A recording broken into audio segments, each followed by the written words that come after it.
Paris, November 13th, 2015. The evening felt normal. People finished work and headed out to enjoy the night. Shops still had their lights on, and tourists wandered along the Seine, unaware of what the night would turn into. At the same time, about 80,000 football fans packed into the Stade de France in Saint-Denis. France played a friendly match against Germany, and even the French president at the time, François Hollande, sat in the stands watching the game. Suddenly, a loud explosion shook the area outside the stadium. Fans inside the stadium heard it, but many assumed it was fireworks. The match continued, and most spectators did not think much about it. But that explosion wasn't fireworks. At exactly 9:16 p.m., the first suicide bomber detonated outside Gate H. Seconds later, 2 more blasts went off near entrances D and E. Only minutes later, gunshots started in another part of the city. Attackers opened fire in the 10th arrondissement at several crowded cafes and restaurants. Then more gunshots went off in the 11th arrondissement, where busy restaurant terraces were full of people enjoying Friday night dinners. And soon after that, a shooting began inside the Bataclan Theater on Boulevard Voltaire, where a concert was taking place. Within a short time, several neighborhoods across Paris faced violence at the same moment. Police started receiving emergency calls from different parts of the city all at once. Officers rushed to multiple locations without knowing how many attackers they faced or where the next attack might happen. At first, nobody understood the scale of what was happening. Were these separate incidents, or were all the attacks linked to each other? By the end of the night, the answer became clear. A coordinated terrorist attack had swept across Paris in less than 3 hours. 130 people lost their lives, and hundreds more had injuries. How did the whole thing go down? Who organized something like this? And how did they prepare such a complicated plan without anyone stopping them? This is the triple terrorist attack that changed Paris forever.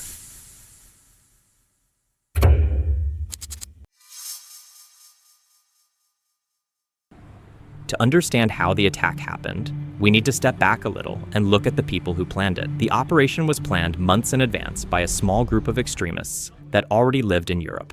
Some of them grew up in neighborhoods around Brussels and Belgium, while others came from cities across France. A few years before the attacks, several members of this group had traveled to Syria. There, they joined ISIS and learned how to handle weapons, how to build explosive belts, and how to organize coordinated attacks. After spending time in the conflict zone, they returned to Europe. Their goal was no longer just to support the group from abroad. They wanted to carry out an operation themselves. Step by step, the network began preparing what would eventually become the Paris attacks. Altogether, about 10 attackers took part in the operation. Most of them already knew each other from earlier years in Belgium, or from time spent in Syria. One of the central figures in the plan was Abdelhamid Abaoud. He was born in Belgium to Moroccan parents and grew up in Brussels. When he was younger, he committed several petty crimes and spent some time in prison. Later, he traveled to Syria, where he joined ISIS. They eventually trusted him with organizing operations in Europe. Abaoud recruited fighters, helped plan travel routes, and arranged access to weapons and explosives. He also made sure every team understood its role in the coordinated attack.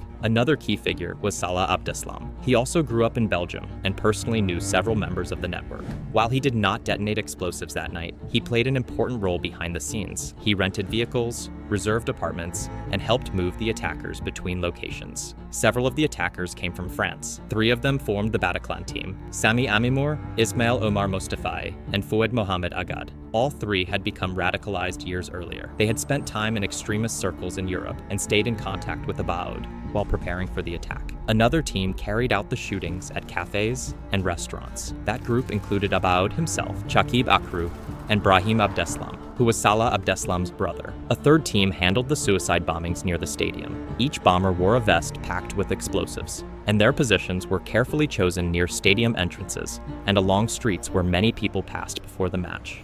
The attackers did not choose their targets randomly. In the days before the attack, they rented several apartments as safe houses around Paris. Inside those apartments, they stored their weapons, assault rifles, ammunition, and explosive belts. They also spent time studying the city. They looked for places where people gathered on a Friday night: busy restaurant streets, crowded cafes, concert venues, and major sports events. They paid attention to police patrols, traffic patterns, and possible escape routes. The idea behind the plan was simple. If several teams attacked different places at the same time, police would struggle to respond quickly. Confusion would spread across the city, and that confusion would make the attack even more devastating. On the evening of November 13th, the attackers finally put the plan into motion. They split into their teams, got into their vehicles, and drove toward their targets. The worst terror attack in Paris history was about to take place.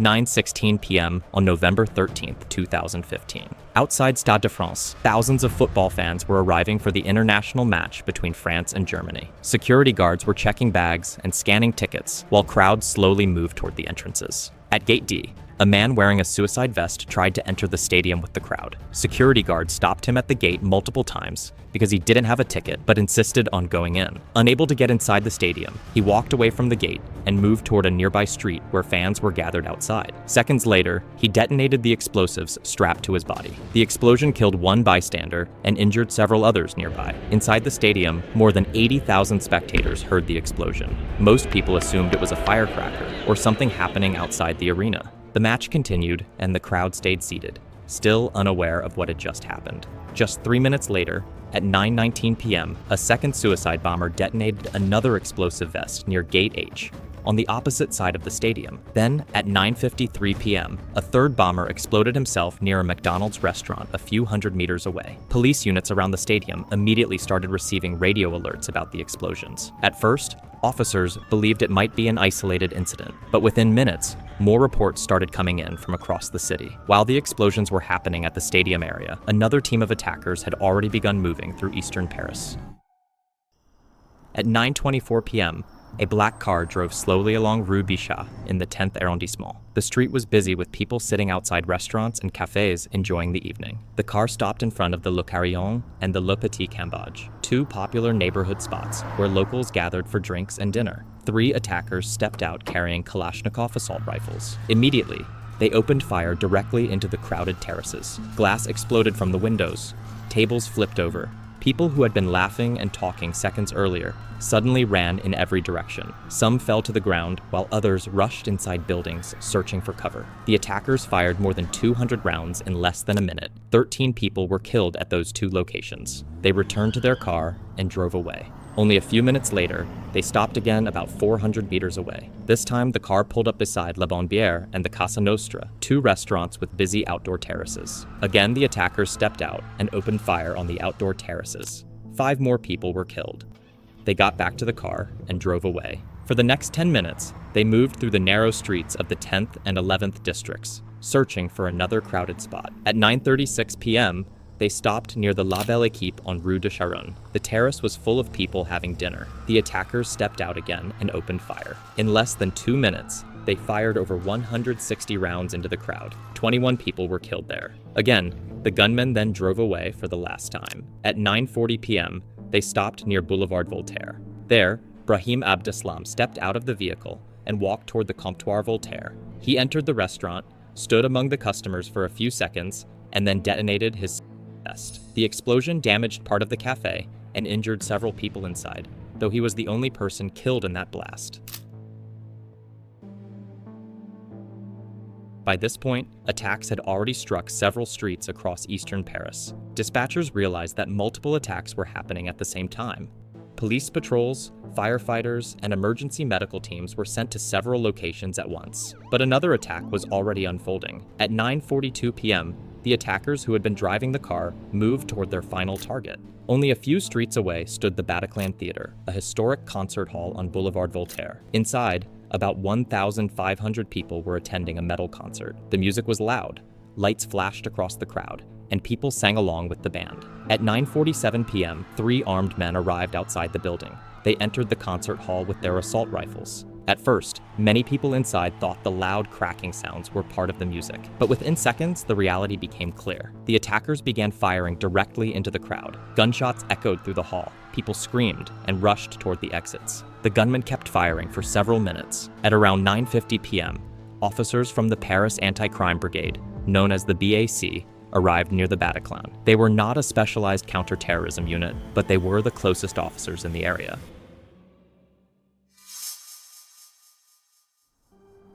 By early morning on November 14th, the city felt different. Police had blocked off entire neighborhoods. Soldiers stood outside train stations, government buildings, and popular landmarks with rifles across their chests. Paris had entered a state of emergency. President François Hollande spoke to the country just before midnight. He called the attacks an act of war and announced strict security measures. France closed all its borders temporarily. Public events were canceled. Authorities were on a mission to find out how these attacks were able to happen and who planned them. They searched the apartments the attackers had rented. They collected fingerprints, phone data, and security camera footage. Within days, most of the attackers were identified, but one man was missing, the mastermind behind it all. 5 days after the attacks, investigators finally got a break. Phone data and tips led them to an apartment in Saint-Denis, a dense suburb just north of Paris. They believed Abdelhamid Aboud, the suspected coordinator of the attacks, was hiding there with a small group. Before dawn on November 18th, police moved in. Around 4:20 a.m., officers from France's elite raid unit surrounded the building. Police used explosives to blow open the apartment door.